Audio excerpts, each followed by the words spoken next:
Bodycount's a really intense arcade shooter. It's a back-to-basics shooter. It's all about the gun experience.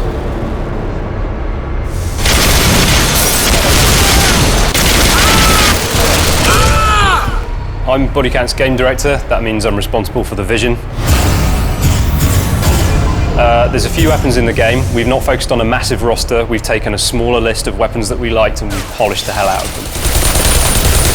I'm the principal weapon designer at Bodycount. Basically anything that lends itself to the presentation of the guns in the games I've had a hand on.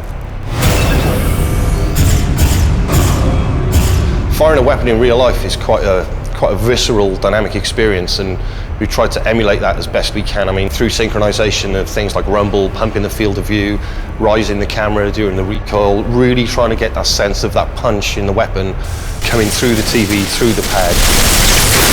As part of the level design team on Bodycount, my job is primarily to help design and build the environment that the gameplay takes place in.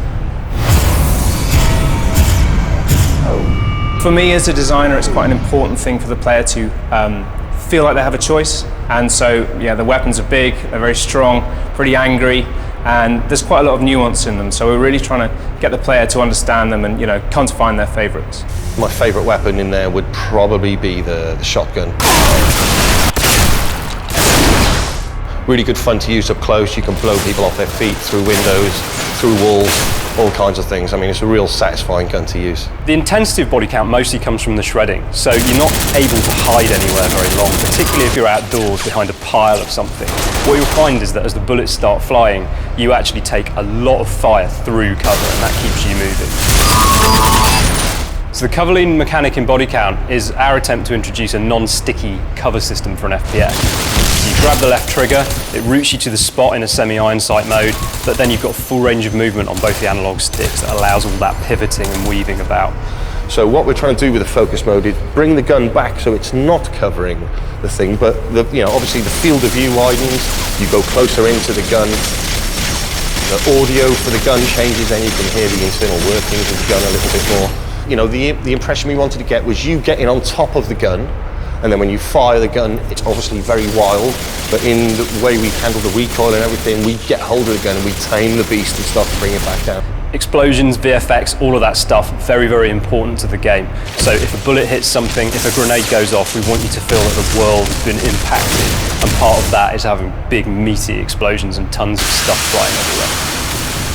If an explosion goes off in a dark place, it's obviously a brand new light source. So in reality, your eyes would struggle to, accept that light in, so everything kind of blooms out essentially.